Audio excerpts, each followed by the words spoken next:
इसीलिए लोगों ने आपको बताया है कि अगर किसी की अप्राकृतिक मौत होती है, दुर्घटना में या आत्महत्या से या किसी दूसरी तरह से, तो वो भूत बन जाएंगे। ऐसा नहीं है, हर कोई बनता है। बस इतना है कि उन्हें आसानी से महसूस किया जा सकता है। Welcome to everyone.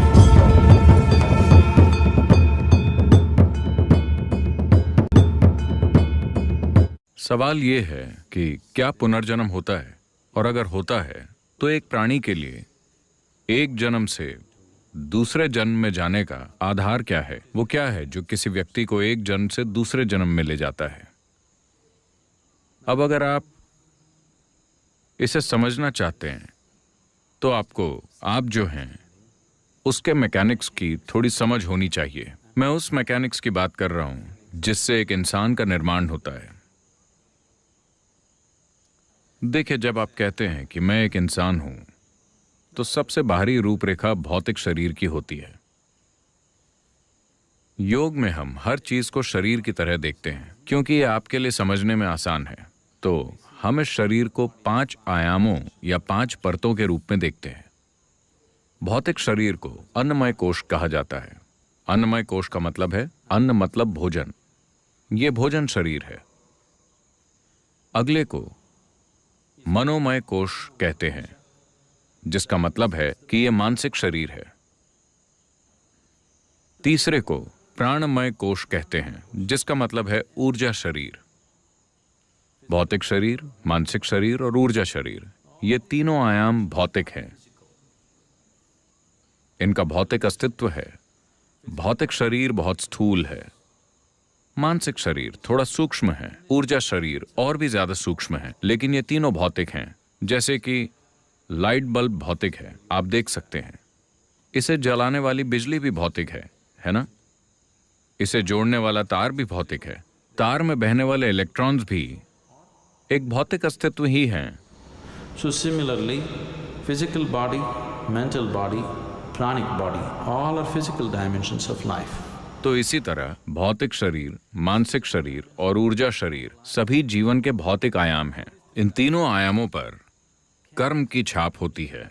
शरीर पर कर्म की छाप है, मन पर कर्म की छाप है और ऊर्जा पर कर्म की छाप है।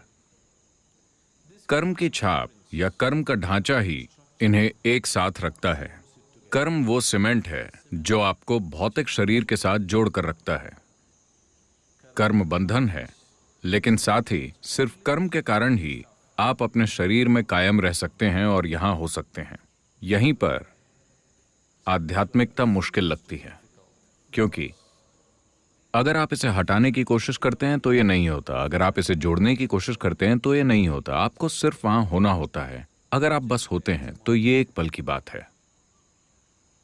अब अगले 2 आयामों को कहते हैं विज्ञानमय कोश और आनंदमय कोश। विज्ञानमय कोश अभौतिक है, लेकिन भौतिक से संबंध रखता है। ये एक बीच की अवस्था की तरह है। आनंदमय कोश पूरी तरह से अभौतिक है।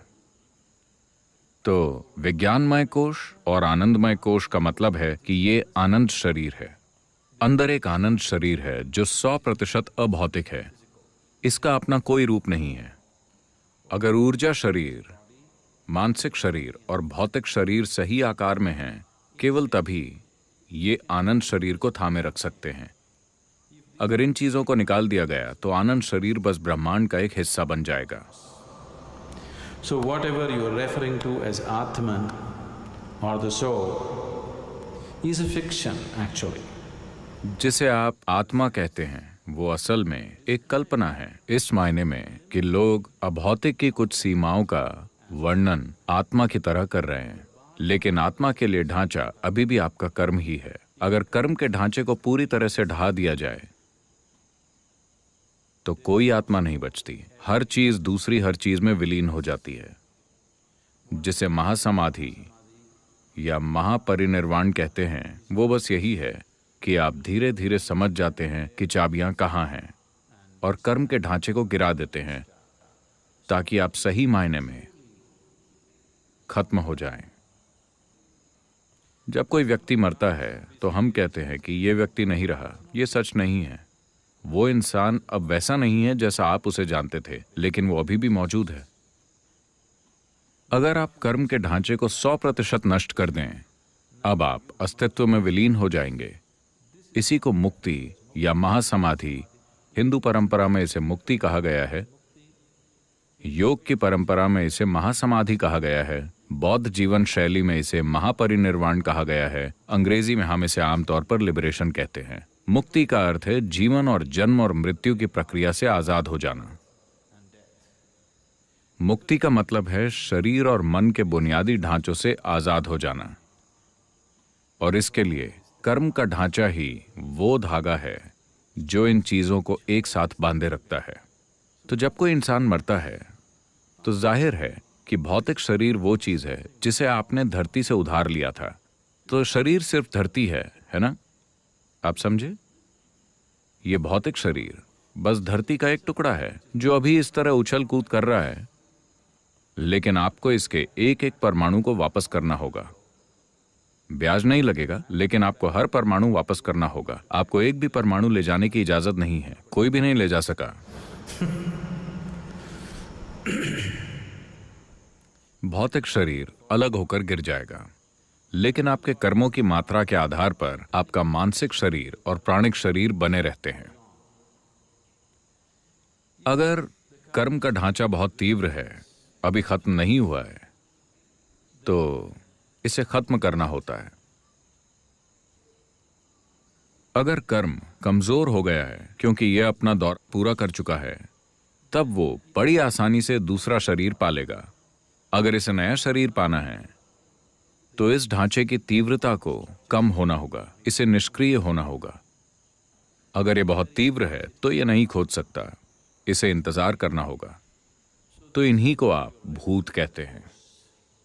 कोई मर गया है, लेकिन उसके कर्म का ढांचा अभी भी तीव्र है क्योंकि वो अभी खत्म नहीं हुआ है। अब उसे दूसरा शरीर ढूंढने के लिए काफी ज्यादा समय चाहिए। वो अभी भी मौजूद है। उसके कर्म का ढांचा जितना ज्यादा तीव्र होगा, वो उतना ही ज्यादा दिखेगा या लोग उसको अनुभव करेंगे। आपके चारों ओर ऐसे अनगिनत प्राणी हैं, चाहे आपको पता हो या ना हो, लेकिन उनमें से अधिकतर को आप अनुभव नहीं करेंगे क्योंकि उनके कर्म खाली हो चुके हैं। वो बस थोड़ा और खाली होने का इंतजार कर रहे हैं, इससे पहले कि उन्हें एक नया शरीर मिले। लेकिन अगर उनके कर्म बहुत तीव्र हैं, इसीलिए लोगों ने आपको बताया है कि अगर किसी की अप्राकृतिक मौत होती है, दुर्घटना में या आत्महत्या से या किसी दूसरी तरह से, तो वो भूत बन जाएंगे। ऐसा नहीं है, हर कोई बनता है। बस इतना है कि उन्हें आसानी से महसूस किया जा सकता है। वो आपके अनुभव के लिए ज्यादा उपलब्ध हैं क्योंकि उनका कार्मिक ढांचा ज्यादा तीव्र है। लोग ऐसे प्राणियों को थोड़ा ज्यादा अनुभव कर सकते हैं उनकी तुलना में जो बूढ़े होकर मरते हैं। अगर कोई अपने इस जीवन के लिए निर्धारित कर्मों को पूरी तरह पूरा कर लेता है तो वो बस यूं ही मर जाएगा, बिना किसी बीमारी के, बिना एक्सीडेंट के, बिना किसी चोट के। जब कोई व्यक्ति ऐसे मरता है बस यूं ही, तो वो कुछ घंटों में ही दूसरा शरीर पा जाएगा। तभी इस परंपरा में कहा गया है कि अगर कोई अपना जीवन पूरा करके शांति के साथ मरता है तो ये मरने का सबसे अच्छा तरीका है, क्योंकि उसे इंतजार नहीं करना पड़ेगा। नया जीवन तुरंत शुरू हो जाएगा।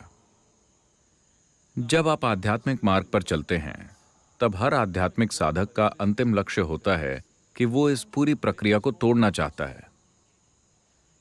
या अगर इसे दूसरी तरह से देखें तो हम कह सकते हैं कि जिसे आप अभी अपनी आत्मा कहते हैं, वो एक बुलबुले की तरह है।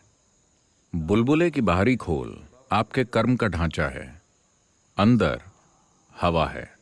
मान लीजिए कि आप बुलबुला तोड़ देते हैं, आप बुलबुले को फोड़ देते हैं, तो हवा कहाँ गई? आपकी हवा कहाँ गई? अब आपकी हवा जैसी कोई चीज नहीं है, ये हर चीज का हिस्सा बन गई है। तो अब जिसे आप आत्मा कहते हैं वो काल्पनिक है, क्योंकि आपकी आत्मा या मेरी आत्मा या किसी और की आत्मा जैसी कोई चीज नहीं होती।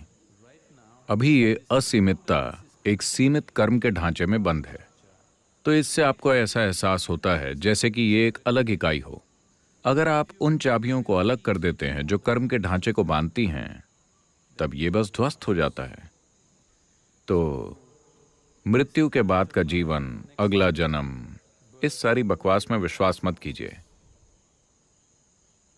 लेकिन अभी अगर आप यहां बैठते हैं और बस अपनी आंखें बंद करते हैं, आप साफ साफ देख सकते हैं कि आप इस शरीर से परे भी कुछ हैं, है ना?